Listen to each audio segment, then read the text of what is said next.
you blink, and guess what? We were 10-6 in the playoffs. Why am I bringing up my history? Why am I bringing up my resume? Because I'm not the only one that's been in this position before. Let's talk about some historic teams that were 0-2. Oh, my God, the sky is falling.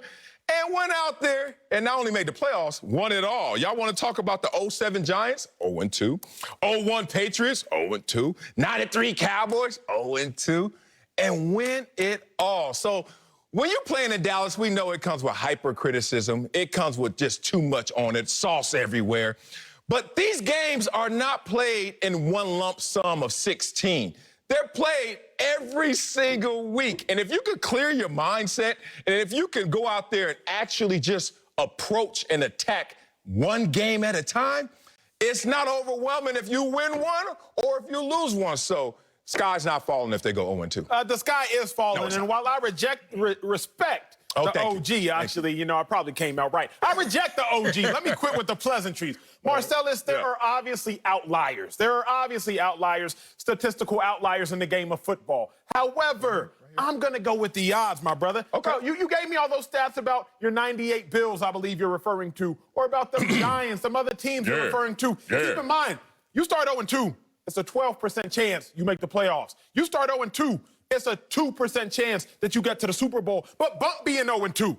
Because if the Cowboys start 0-2, that third game going to come around real quick playing the Seahawks in Seattle. In Seattle being the operative words there, because that's a quick 0-3. Then all them great stats you just had, throw them out the window. Because if you start 0-3, ain't nothing good coming from that. But more than anything, Marcellus, you didn't draft CeeDee Lamb in the first round, a receiver, to go 0-2. You didn't bring in Mike McCarthy, a Super Bowl winning head coach, to go 0-2. You didn't retain Kellen Moore after getting rid of Jason Garrett for the nonsense. You sure as heck can't afford to start 0-2 after making those kinds of big-scale, large-scale decisions this offseason. So it's going to be a big problem for them boys if they start off 0-2. The sky will be falling, especially in a place like Dallas. Man.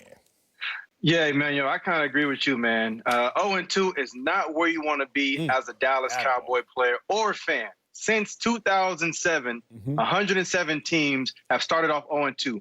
Only 12 of those teams has gone on to make the playoffs. So you got to ask your question, which pool do you want to be in? Do you want to be in the pool where it's a little bit tougher to get into, or do you want to give yourself some wiggle room? Do you want to win some games and build some confidence down the road with your new coach and the new system, right?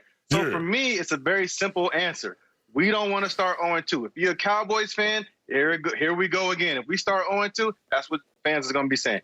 Here we go again. We brought in Mike McCarthy. We brought in all these people, drafted CeeDee Lamb, like you said, to do our thing right this year. This is supposed to be our year, right? But if you start off 0-2, it's going to be very tough, I promise you. Man, I can't believe that y'all would panic if you guys were facing odds, if you were facing obstacles. You guys are 1 in a million yourselves, beating the odds in your own careers and in your own personal lives. Cowboys ain't me. But I was a Cowboy. And let me tell you this, ain't no way I'm a panic. Reggie Bush, I didn't know you had this kind of mindset that when things look bad against Reggie Bush, all of a sudden, here we go again.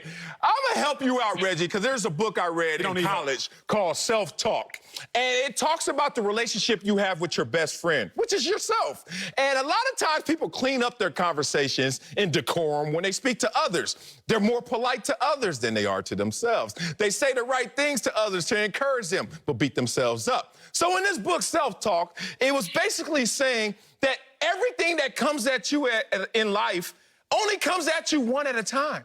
It only comes at you in a small dose, but you can aggregate them. You can put them all together, and then like Reggie and Acho, start to panic. Oh, my God, the sky is falling. When all you have to do, if they go 0-2, is go back out there the next week and get a win. And all of a sudden, the momentum swings in terms of your psychology. But you guys right now are caught up in this, oh, my God, they think we're not good. Oh, my God, we drafted wrong. Oh, my God, woe is me. That ain't how you climb out of a hole. First off, Reggie, I don't know if you were curious as I am, Marcellus. Why are you reading books about talking to yourself? Okay, that's the first question I got. Why are you reading books about talking to yourself? I'm a little weird, But think about this. Well, I love it because we all played in the league, so we all get this. every week is another litmus test for NFL teams. Yes. You only got 16 or so litmus tests right now. Not 2. So but understand this, Marcellus. The Rams, it's not just how you lose. It's not just what the score is, but it's who you lose to. The Rams last year were 9-17. The Rams are an average NFC team. Right now, they're about 3rd, maybe 2nd in their division, depending on how you look at it. You can make the argument that they're 4th in their division.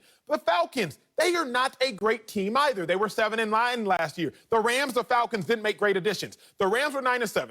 The Falcons 7-9, and the Cowboys were average as grits last year too. So if you're losing to average teams, that also makes you average. We already knew the Cowboys. No. We already came into the season wondering, okay, are the Cowboys good or the Cowboys not? It'd be different, Marcellus, if the Cowboys lost to the Saints round 1, week 1, and then if week 2 you go out there and you lose to the Seahawks. That's different. Then you would have lost to 2 teams that might have been in the NFC Championship game. But to lose to arguably the 9th and 10th best teams in the NFC, what does that make you, Marcellus? So it's not just about how you lost, it's also about who you lose to. You talk about history, and y'all got to watch Marcellus. Reggie, watch him because he's sneaky. Watch me because he's... Marcellus said, okay, I played for a team that started off 0-2, and we made it to the playoffs. You did.